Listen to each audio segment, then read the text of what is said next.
อ้าวอันพ่อบูสิมาเนี่ยบอกอุ้ยคือบ่มาเด้ออ้าวมาแล้วมาชาเนาะอยู่โอ้ยกระแต่งงอกแต่งงามแน่นอนเป็นผู้หญิงเนาะแล้วอันนั้นขอบใจเด้อเจ้าเชิญคอยมาลมกันเรื่องได้ดีในมื้อนี้เนาะเรื่องไหนก็เดี๋ยวไอ้กิ้วเป็นคนชวนเฮามาบ่แม่มันเป็นยูลาดัตLA เพิ่นชวนเฮามาลมกันเนาะแม่นว่าฮู้บ่ยูลาดัตLA ฮู้บ่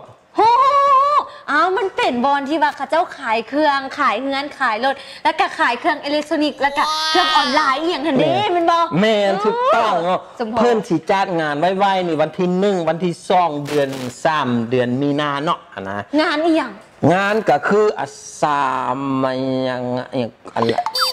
งหาริมทรัพย์อสังหาริมทรัพย์เป็นงานอันนั้นเด็กเขาร่วมงานกับพาร์ทเนอร์ของเขาก็เป็น Lao National Chamber of Commerce and Industry ภาษาลาวว่าไงภาษาลาวแมนสภาการค้าและอุตสาหกรรมแห่งชาติแม่แล้ว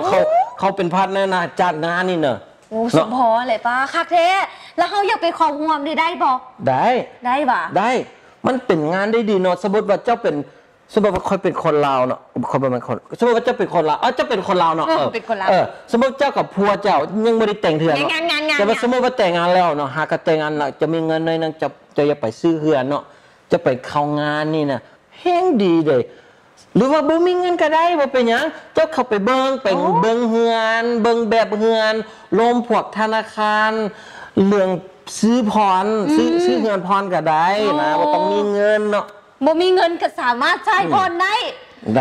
แต่ว่าสมมติว่าเจ้ามีเงินหลายๆเด้มีโอกาสแบบลงทุนเงินภายในประเทศก็มีแล้วก็ภายนอกก็มีไปลงทุนได้ทั้งในประเทศและต่างประเทศเอาเงินเจ้าลงทุน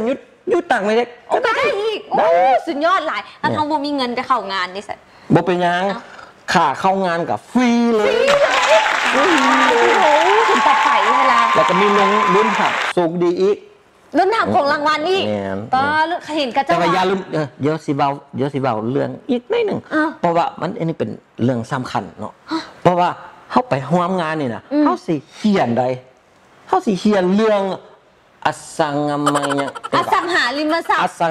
รัพย์หลายเรื่องมันมีแขกพิเศษต่างๆหลายคนเด้เขาสิเว้าเรื่องฟงชวยฮู้บ่ฟงชวยมันหยังฟงชวยมันเป็นวิธีเฮ็ดอันตกแต่งเฮือนให้มันดีต่อชีวิตเฮาเองมีการสัมมนานะมีการสัมมนามีห้องสัมมนาพิเศษเนาะสมมุติว่าเจ้าบ่เข้าใจภาษาอังกฤษเขามีลำโพงเขามีอันน่ะฟังฮู้เนาะลำโพงเปย์ให้เปย์แล้วลำโพงเปย์ให้ได้ภาษาจีนภาษาลาวภาษาอังกฤษเนาะทุกภาษาบอกเขาจะเปย์ให้ค่ะสิไปเขียนเนาะค่ะสมมุติเฮาเห็นเขาเจ้าว่ามีแจกยังบ่นี่เด้ของแจกน้ำบ่